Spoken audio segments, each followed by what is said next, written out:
assistindo, aguardando chegar, né? Nós fazemos Isso não é. Isso não. Tá aqui comigo também a Isso não. Isso não é. trabalho Papai. consultoria de famílias e educação terapêutica. E o objetivo dessa live de hoje é justamente escutar você, Paulo César, né? Escutar a tua história.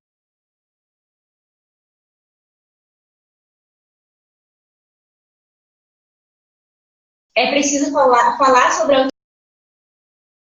Então, já que você é uma pessoa engajada nessa causa, nós queremos escutar um pouco daquilo que você tem para falar para todos nós hoje.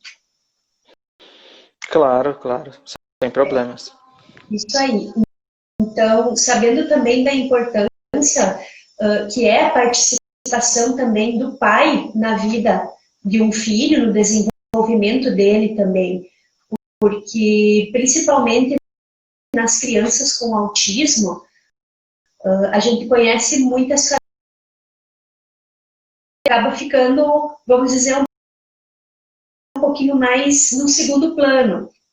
E nós sabemos Sim. que a família de vocês tem esse acompanhamento do pai, né, por parte do pai, e sabemos que tem muita importância esse acompanhamento paterno no desenvolvimento, no dia a dia da criança. Mas, primeiramente, então, Paulo, nós gostaríamos que você se apresentasse, né, falasse de onde você é. Eu sou o Paulo e eu sou natural de Manaus, no Amazonas, né, e mudei aqui para o Rio Grande do Sul em 2011 e aqui estou morando em Bento Gonçalves desde 2013, né, então temos 7 anos aqui e eu sou professor, né, há 24 anos e nessa caminhada toda aí de sala de aula, literatura em inglês, só que no ano retrasado eu decidi dar uma pausa nessa área e me dedicar a uma formação mais específica com a especialização em autismo. Então, hoje em dia, nas palestras eu já falo não só como o pai do Paulinho, né, que é o que eu uso, né, geralmente.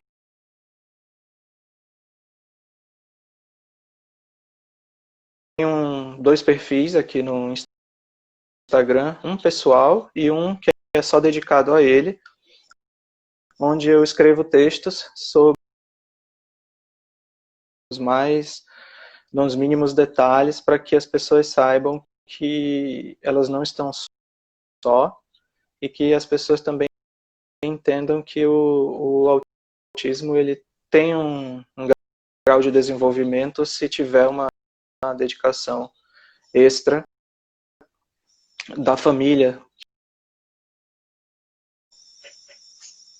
Muito legal isso, da gente saber que a família faz um papel fundamental nesse desenvolvimento da criança, né? E como foi para vocês, Paulo, a questão do diagnóstico do Paulinho? Hoje ele tem 10 anos, não é? Ele tem 10 anos. O diagnóstico saiu quando ele tinha 4 anos e meio. Então faz quase 6 anos aí que ele está já com um diagnóstico fechado, com o laudo em mãos. Mas as suspeitas começaram quando ele tinha 2 anos e 3 meses. E aí, isso daí foram coisas que foram sendo notadas, né, no comportamento dele, as quais a gente achava que eram fora de um padrão, né, de comportamento. E aí a gente acabou tendo que ir em vários profissionais, né, que é o que hoje eu aconselho para quem quer fechar o diagnóstico dos filhos. Eu tenho aquela suspeita, né, que ele brinca diferente.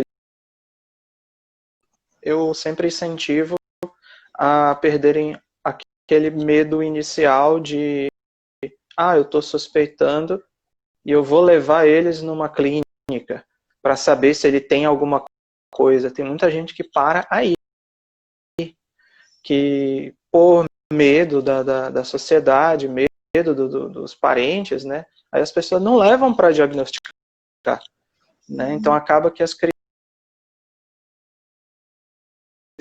se começarem as intervenções precoces, e aí muitas famílias deixam de levar e acaba com 6, 7 anos só fechando um diagnóstico, aí já perdeu muito tempo, né?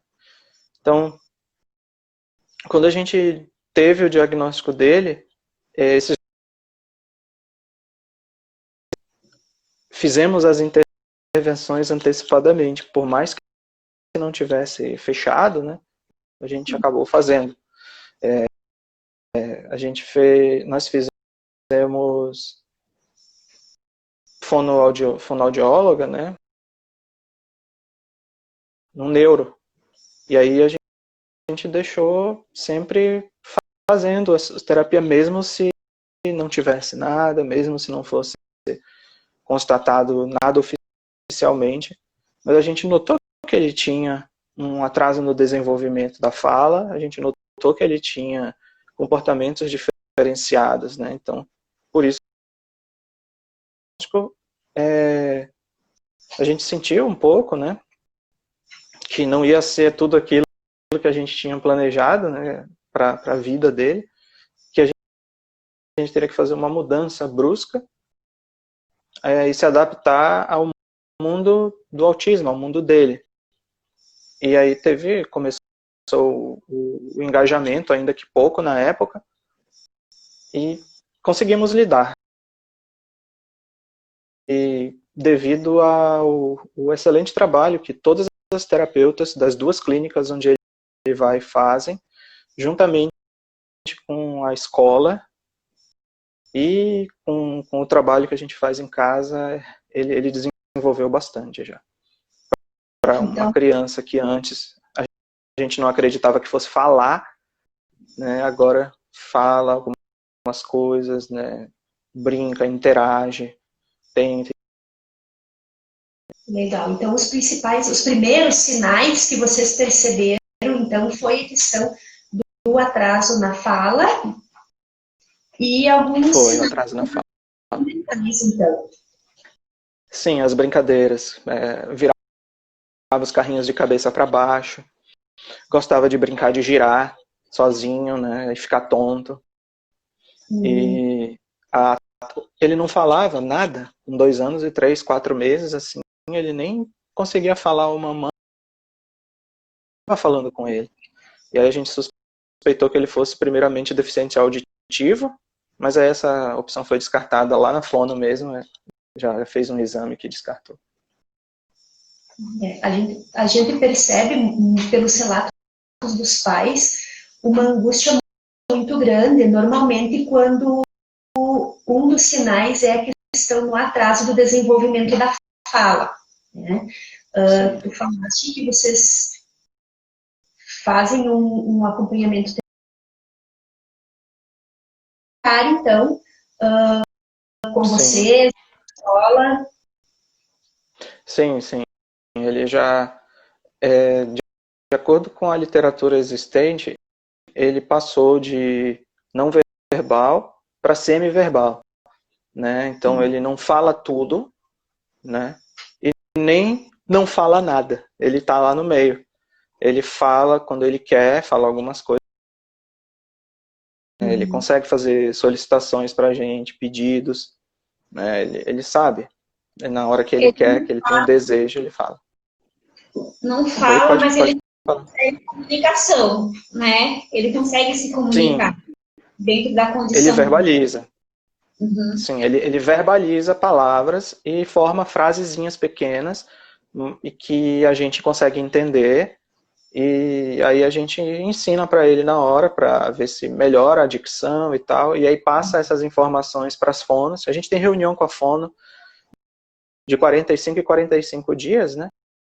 E aí a gente consegue passar para ela as coisas, ela trabalha lá, então é uma coisa bem conjunta, sabe? A gente consegue ter ter uma conversa boa na escola e nas terapias, para poder fazer o máximo de proveito. Eu queria te fazer uma pergunta. Assim, ó, você falou nosso, de que ele é autista, de que é na condição de autista. Quais foram assim, as questões que passaram no pensamento de vocês? Você tiveram primário, como é que foram os sentimentos? Dizem que é o luto, né? Mas pra gente foi a fase mais difícil foi a suspeita. O que tem, o que não tem, o que é autismo, o que não é. E aí como os autistas se desenvolvem ou não. Então a gente teve muitos sentimentos assim de confusão.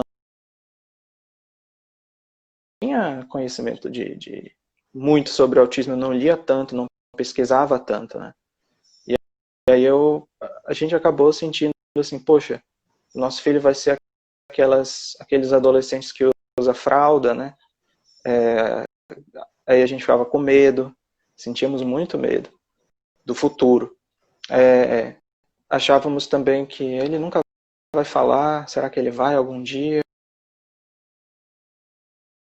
Será que ele vai conseguir desenvolver a coordenação motora dele e a gente vai ser daqueles pais que tem que carregar o filho no colo quando quer levar para os lugares, ele grande já com 15 anos, assim. Então a gente tinha medo de tudo isso, sabe? Não fecharam durante 2 anos, né? Então vai no médico, aí ele diz que você tem que procurar outros profissionais para os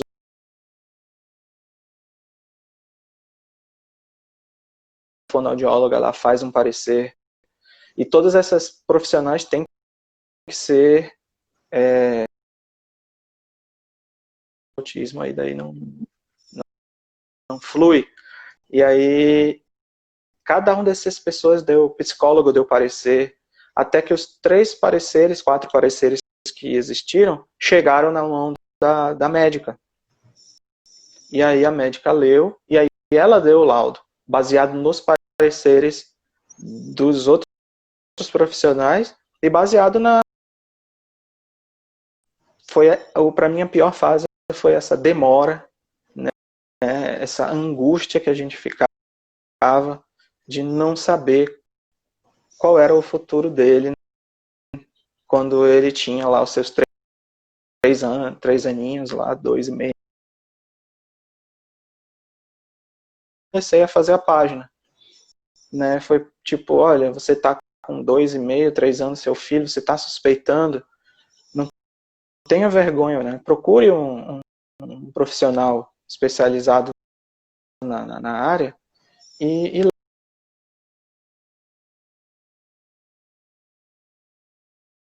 ele teve uma explosão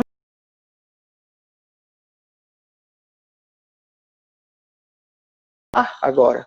Então eu não imaginava que meu filho ia conversar comigo assim, do jeito dele, mas falar, se comunicar, brincar. Antes, né? E agora nós temos a realidade.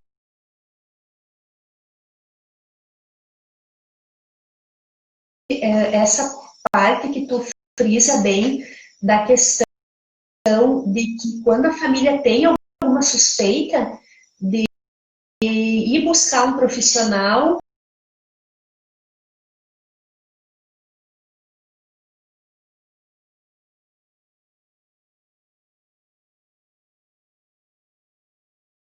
para os julgamentos das pessoas, né?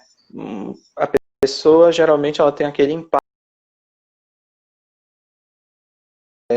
O filho do Paulo tem deficiência, né? Não liga. O filho é teu, né? Então leva lá no profissional. Então muitas famílias que eu converso têm vergonha, né? Então, é um tempo que ele está perdendo ali.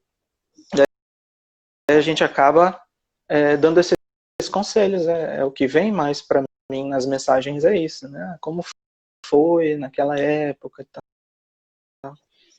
E aí é o que a gente faz. Às vezes a família precisa de um norte também para seguir, então, e buscar, então, esse diagnóstico, seja do autismo, seja da deficiência que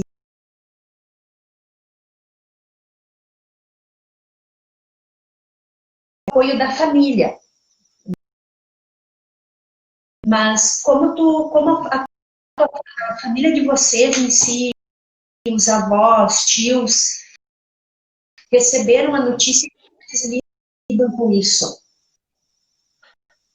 O que acontece é que eu sou do Amazonas. Eles moram ainda no Amazonas. E nós moramos aqui em Bento Gonçalves sozinhos. Aí a gente fez a comunicação para eles. Que a gente joga a notícia para os avós, eles passam pelo mesmo processo também. Só que a gente já passou, bem tranquilo, a gente já está ali naquele patamar. As perguntas sempre eram as mesmas, né? Mas será que é mesmo? Aí eu, não, eu já fui. Começou a falar, né? Ah, mas um primo teu começou a falar com 5, então ele vai falar, né? Então era aquelas coisas assim que a gente já tinha ido,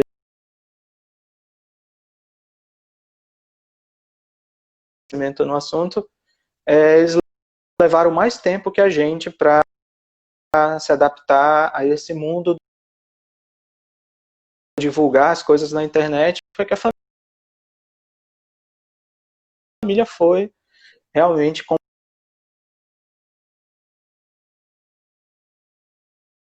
aí a gente foi assim. Geralmente as coisas são assim, 4.500 km. Início da família. Mas talvez seja justamente por No causa início, disso, a distância, a mesma negação. Sim. do assunto.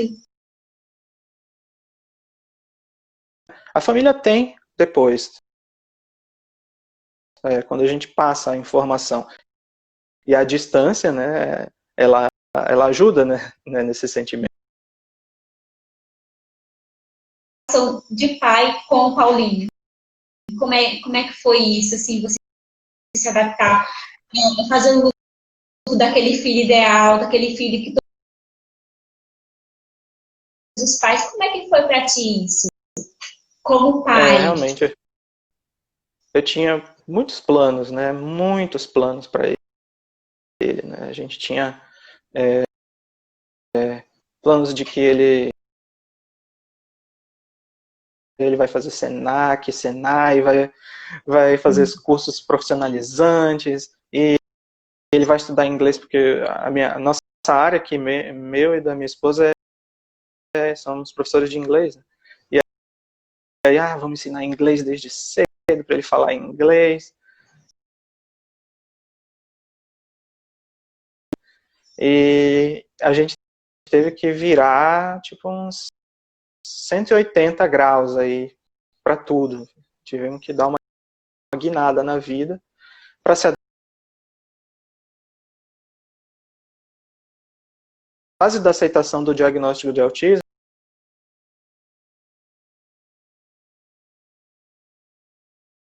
essa negociação, tipo, o que dá para eu fazer, o que não dá para eu fazer com ele, né? Se eu botar uma dos dois lados, tanto do pai quanto da mãe. Então, o que mudou, né? Mudou tudo. Tivemos que adaptar. Ele é uma criança de inclusão na escola, né? Então, as nossas reuniões com os pais são escola. Não é porque a escola não convida, é porque o Paulinho tem... Paulinho, se estressa, né? Ele bota a mão nos ouvidos, às vezes ele chora. E aí a gente, olha, vai ter muita gente nesse passeio da escola, porque vai juntar 2 turmas, vai ter 50 crianças lá, e gente que sabe como ele funciona, né? Se não gosta, sente, não sente, a gente não teria todo esse cuidado, né? essa percepção e a antecipação de coisas que podem acontecer. E aí a gente não deixa. A festa de aniversário, ele até gosta, mas toda vez ele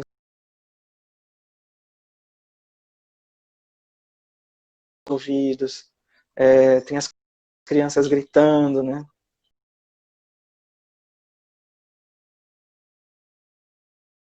Shopping. A gente adorava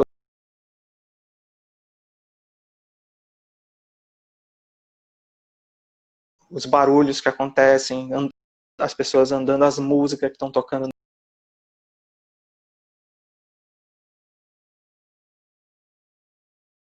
mais que a gente. E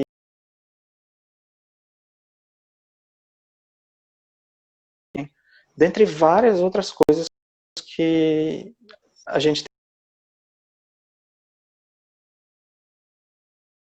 tem 10 anos de idade, que ele foi entender, é o aniversário do Paulinho, dia 23 de fevereiro, aí ele já sabe que é o dia dele, ele já sabe o dia que é o Natal, que é o mês, em dezembro. Agora que ele está entendendo essas coisas, pode não ter ideia do que está acontecendo, né? Hoje é dia das mães, e ele não sabia o que era. Né? A apresentação na escola, aí vai botar, mas de novo, 50 crianças num palco para cantar para todo mundo, no auditório que tem, e sobe lá no palco, não quer fazer mais nada, porque tem muita gente, tem muito barulho, aí ele não quer fazer. Aí a gente tem nós tivemos essas pequenas maneiras de lidar com isso. Então foi mais uma adaptação que nós fizemos, né? Até as amizades, né? A gente, o Paulinho, ele fica muito nas terapias, então a gente acaba vivendo um mundo de consultórios, né? A gente consultório para ir antes da pandemia. Então sempre tem alguma coisa que é fora do normal para fazer. E assim, como você falou, o tempo dele, ele não tem o mesmo tempo que eu tenho, o mesmo entendimento que a Viviane tem. Então, dá esse tempo para ele, né? Esperar que ele se adapte, que ele compreenda, porque, na verdade, ele entende, ele só não sabe como fazer, né? Essa é a dificuldade. Sim. O distúrbio neurológico que prejudica. Aí ele, para construir uma frase, ele até demora um pouco, mas aí tem que ter a paciência, né? Tem que estar sempre paciente com ele para esperar o tempo, realmente, o tempo de concentração dele, tanto para aprender quanto para performar qualquer coisa. Nesses 10 minutos ele vai levantar, vai olhar a janela, vai sair andando, vai coçar a perna e vai ficar um tempão coçando a perna. E aí, por aí vai. São várias coisas que a gente tem que ter atenção. Mas apesar de todas essas dificuldades que ele tem, você pode dizer que ele tem uma vida social e um autismo. Claro que tem essa questão da hipersensibilidade dele, mas ele a shopping, vão a festas com ele dentro das condições e adaptações que ele necessita. É uma vida social, só que tem que ser monitorada, né? Sempre. mas tem, ele conhece pessoas, geralmente são as pessoas que trabalham com ele, né? Nessas horas de terapia, ele conhece o pessoal das recepção da terapia, né? Quando leva ele num parquinho, ele quer brincar. Só que assim, quando tem outras crianças no parquinho, ele não vai atrás de fazer a amizade, né? Ele vê um brinquedo, ele quer brincar no brinquedo, quer subir, escorregar e descer. Esse é o objetivo dele, nos olhos dele. Aí ele não vai chegar desse jeito, né? Ele tende a gostar mais de adultos. Ele brinca mais com os adultos, né? E mexo com ele para ver até onde vai a paciência dele, às vezes, né? Brinco com ele. E aí a gente tem um cachorro também. E esse cachorro ele é um amigo, né? Ele é um cão de assistência, no caso. E isso daí é bem proveitoso. Ele tem a vida social dentro dos limites dele.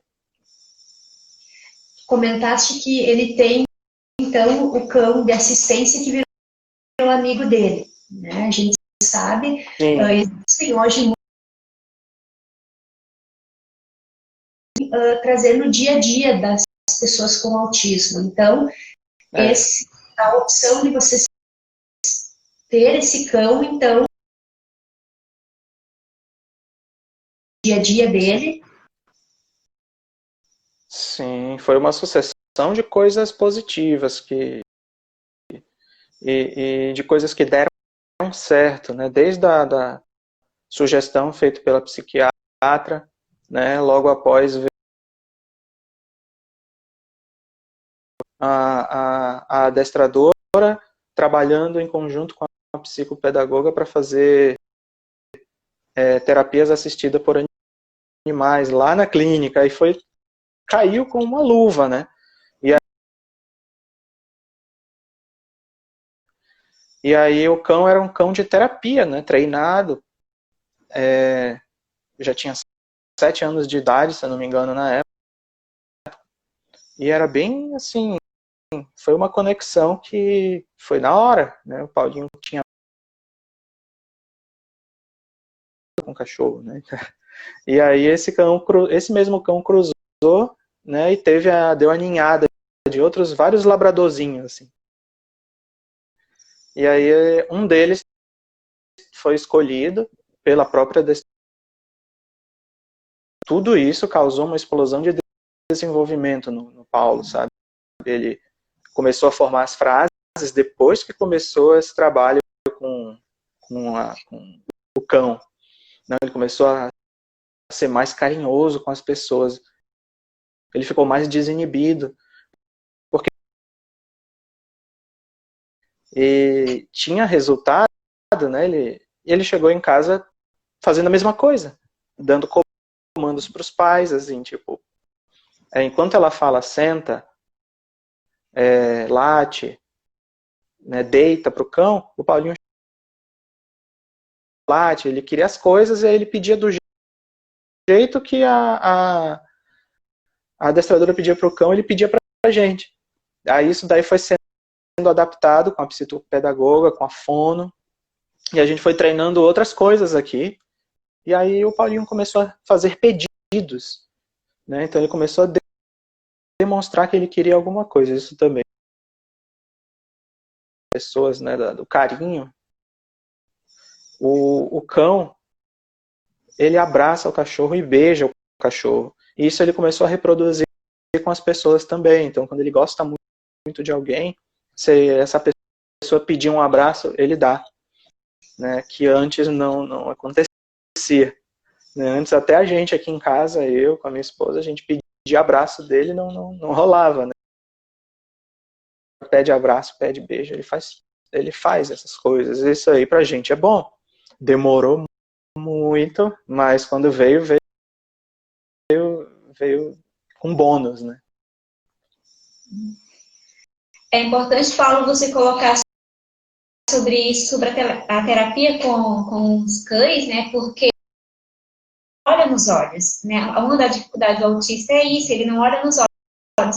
Então, ele consegue fazer essa conexão com o cão, né? E foi justamente isso que aconteceu com o Paulinho, ele se conectou ali e ali ele começou a interagir, né, com o externo. Isso. Uma das coisas que dificultou no fechamento do diagnóstico do Paulinho foi justamente o olhar nos olhos. Às vezes tinha tudo para fechar o diagnóstico, mas aí vinha uma pessoa e dizia, e ele falou, poxa, mas ele olha no anda normal. E o não olhar nos olhos e andar de ponta de pé são características do autismo. A sair por causa porque ele olha, né? Quando ele quer alguma coisa, ele olha bem no meu olho para pedir, né? Existem casos e também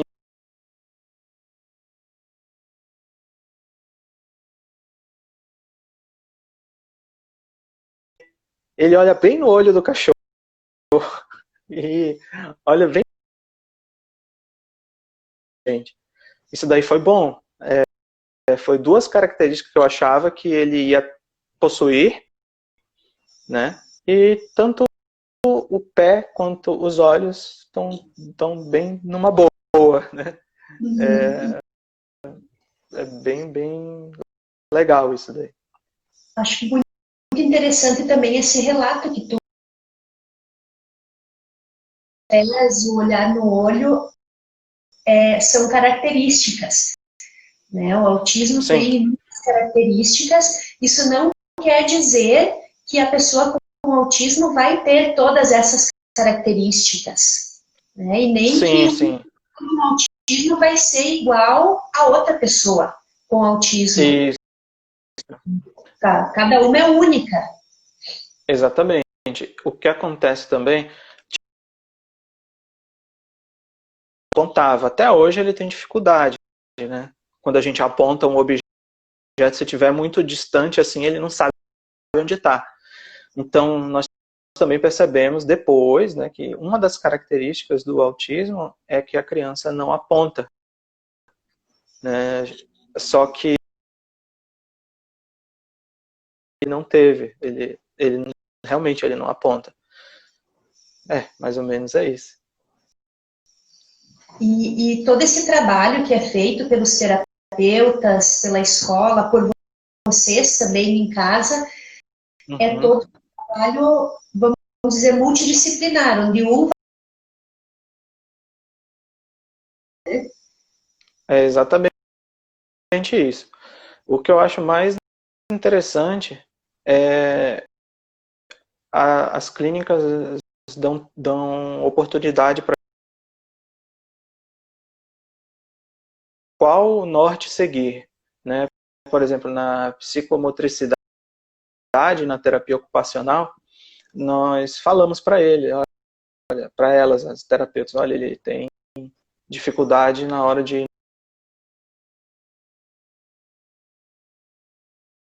isolamento, mas elas estavam fazendo um trabalho, escovar os dentes, né? Ele mordia a escova, e aí tem que estar sempre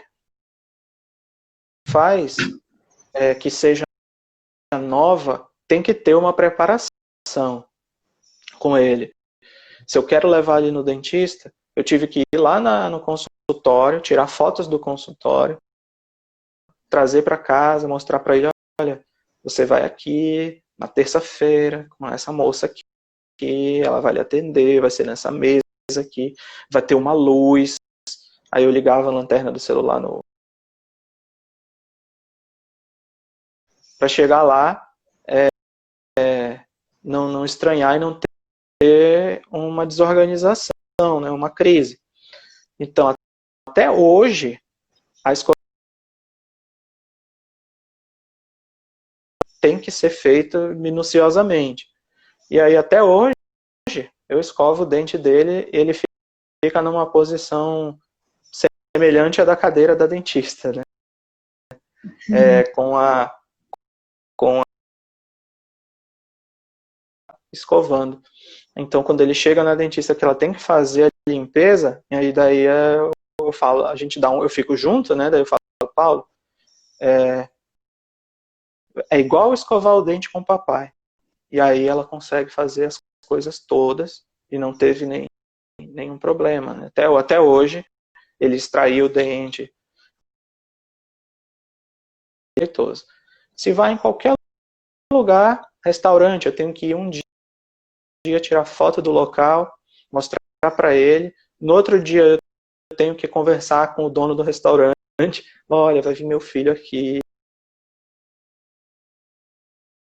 Aí eu falo, olha, possivelmente vai ter uma hora que ele pode levantar da mesa do nada e ele pode querer conhecer o estabelecimento. Então ele vai entrar no teu banheiro, ele vai entrar. A gente é bem recebido, né, depois. Não é aquela coisa, vamos no restaurante X, vamos lá. Aí a gente chega, tem muita gente, a gente vai em qualquer horário.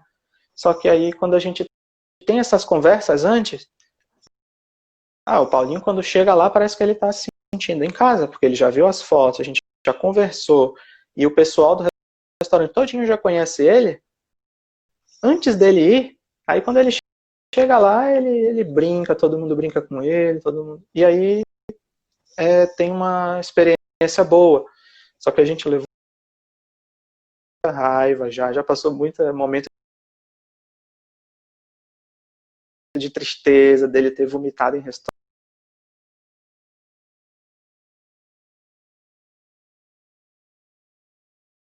E ele gritar querendo ir embora. Agora ele já é uma criança que a gente já consegue socializar ele, né? Essa preparação também é importante, não só para ele, mas também para as pessoas, para o local. Tem que ter preparação para ele. Hoje em dia esse tempo de preparação está mais curto. Antes eu começava com 3 dias de antecedência, mostrava um monte de coisa para ele, botava videozinho no YouTube de dentista, de restaurante, de fotos e não sei o que. Hoje em dia não, eu falo, olha, amanhã 9 horas tem isso, e aí mostra uma foto ou outra que está na internet, ele já aceita. Né? Mas antes, agora com 10 anos, vai fazer 11 agora em fevereiro de 2021, tá bem tranquilo, né? Tá fazendo mais as coisas. E é importante você falar isso porque as pessoas que estão assistindo, né, elas também podem, né, se elas estão passando por alguma experiência assim, ou se elas conhecem alguém que tem uma criança que tem suspeita de autismo, que é autista, pode estar dividindo também esses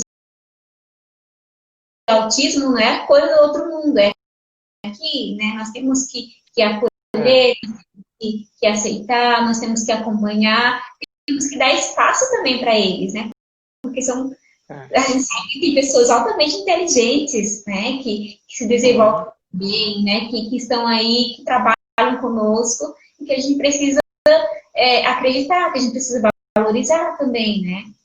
Exatamente. Hoje em dia, a última estatística que saiu, né, oficial, foi que era 1 a cada 58 crianças, né, com autismo. Então, tipo, está tendo um surto, mas sim porque os diagnósticos estão sendo melhorados. Né? As formas de perceber o autismo já são mais novas.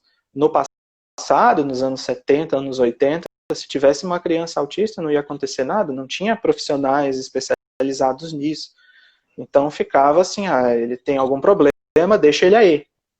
E aí, qual o problema que ele tem? Ele tem problema, e deu. Né? Aí não tinha um estudo. Aí hoje em dia não, já tem mais diagnósticos, né? Já tem mais gente. Então está se tornando mais comum, né? Que a gente está fazendo bem para outras pessoas, né? Que têm filhos assim.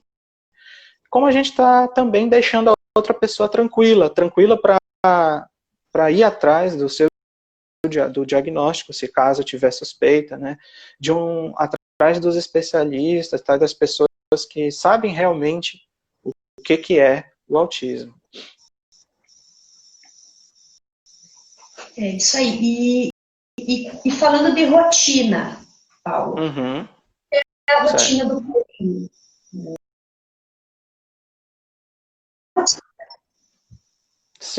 Sim, eu estava até comentando com a minha esposa hoje, eu até tinha escrito um post sobre isso semana retrasada, semana passada, que a rotina do Paulinho no passado, antes da pandemia, ela era de praticamente